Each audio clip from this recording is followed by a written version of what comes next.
I had a question because I work in cinema.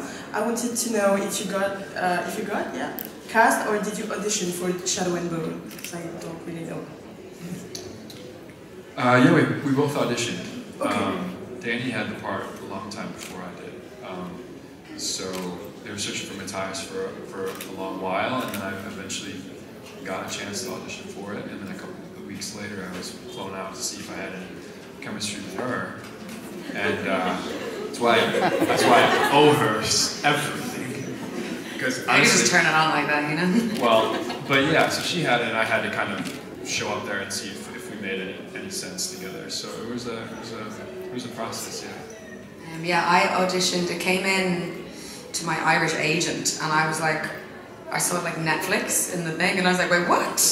I was like, I'd done like fringe theatre up until this point, really, and maybe a few, day player parts or whatever, which I think is similar for a lot of the cast. Like, it was a lot of our first big chance to really like get something with a lot of like a really rich kind of big production to learn and relish and make mistakes or whatever. Anyway, so I did a tape, and then I was doing a show at the time, a theatre show, and they were like, oh, can you fly over and meet the directors? And I was like, oh, and the show was written by a really good friend of mine, and it was at like 8 p.m. every night, and they were like, oh, we'll fly you over, and then we'll fly you back to make it for the show. And I was just like, no. Like, if anything happened, because me as well, like something always happens. So if anything happened that I wouldn't make the call time, I wouldn't make the show, I just couldn't, like, you can't do that to your friends. So I just said, no, is there any chance they could do it at a different time or delay it or whatever? And then they said, oh, we'll do a Zoom with you and a Skype. And this was like before pandemic. So I was like, what's a Skype? I had like my ironing board and some books and my laptop. And I was like wearing a red dress because Nina wears red. And I was like, hello, Eric Kaiser, blah, blah, blah, blah, blah. But yeah, then it went silent for ages, and I kind of forgot and thought, oh, that's obviously gone. But then, yeah, then they rang, and my agent was like, she's like, oh gosh, she's gassed. She's like, got good news and bad news. And I was like, oh, which one do you want first? And I was like, well, the bad news, obviously. She's like, bad news is you're not going to be able to get in for that, and you're not going to be doing the theatre show. And I was like, oh, did I not get it? And she's like, no, because you got a Shadow and Bone. So yeah, that was cool. And then we got to go, I got to fly. I met like 5 or 6 Matthiases, I think, and he was the last one. So they were really like running out of time. And it was like, everyone, it's like you left the room and everyone was like, we're good, we're good. Would have been nice to know that at the time. No, you must have suffered. Like I suffered. Anyway, thank you for that. Thank you, have a nice day. You too. Alors, est-ce qu'ils ont eu à passer un casting ou est-ce qu'ils ont été choisis tout de suite? Donc les deux ont passé un casting. Lui, il dit que, en fait, ils ont cherché un personnage, enfin quelqu'un pour incarner Matthias pendant assez longtemps, et que donc il a été casté. Et puis bon, il a fait les essais, et ensuite il a eu ce qu'ils appellent le chemistry reading. Enfin, c'est le moment où ils lisent ensemble en fait leur réplique pour voir s'il y a une alchimie entre eux. Évidemment qu'il y a une alchimie qui s'est faite entre eux. Et il dit de toute façon je lui dois tout. C'est parce que c'est avec elle que ça s'est bien passé. Donc il y a eu ça. Et puis elle dit que de son côté, en fait, elle faisait du théâtre. Enfin, les deux faisaient du théâtre d'ailleurs. Et qu'elle faisait du théâtre pour la pièce d'une ou d'un ami.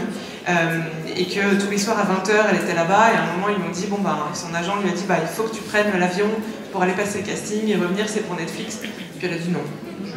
Moi, il faut que je sois là à 20h. Donc non, on va faire autrement. Et ils m'ont dit, bon bah d'accord, on fait une visio. Sauf que c'était avant la pandémie, donc une visio, qu'est-ce que c'est que Skype? Je ne sais pas. Et elle dit qu'elle s'était habillée en rouge parce que c'est la couleur de Nina, elle avait mis des bouquins, son portable et tout. Et donc elle a eu cette audition. Et puis après, son agent lui a dit, bon, moi j'ai une bonne et une mauvaise nouvelle, qu'est-ce que tu veux? La mauvaise, bon ben tu pourras plus faire de théâtre. Ah bon, mais je comprends pas. Parce que t'as pris le show Netflix. Et donc voilà, globalement, ils sont très bien entendus. Elle avait vu 4 ou 5 personnes pour Matthias, puis du coup ça a matché tout de suite. Voilà. When the show starts again, Nina and the Crows will have to break Matthias out of Helnik. Do you think their reunion will be similar to the one in the book?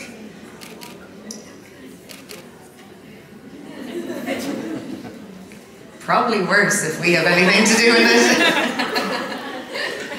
Our reunion, our particular reunion? Yes, well, when Matthias tries to kill Nina. Oh yeah, we're doing that for sure. Yeah. Yeah, probably pretty similar, but I think Danny and I kind of have a similar kind of bent on things, where it's just like we would really look forward to kind of exploring those kind of moments in particular, and I think we're always like want to make it darker and scarier and more depth. So yeah, those would be kind of really important moments to us, you know, kind of to build the foundation of where they're going to go in that journey.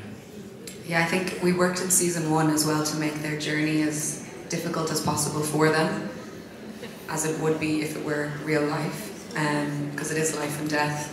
And then I think when the love is so strong, it's two halves of the same coin. So the stronger the love, then the stronger the hate. So I think it would be, yeah, rough. Thank you very much. Have a nice day. Thank you. You too.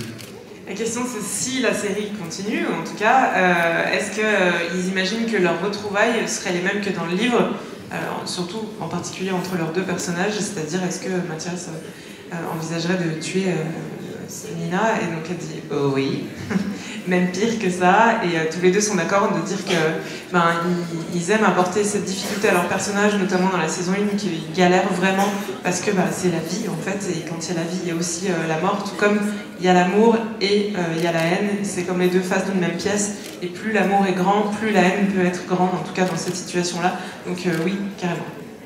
Et que ce serait très intéressant à exploiter justement. I wanted to ask Danielle, how 1 out of 10, how excited are you for Callahan's book?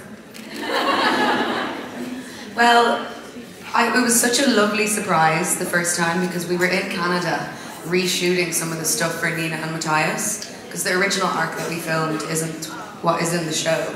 So he wrote it like a madman in a few, or he finished it or started it or something. Anyway, it was being written in the apartment like below me when we were quarantined and we couldn't see each other or talk to each other, so we just emerged with a book. And I was like, oh, I cooked a curry, but okay.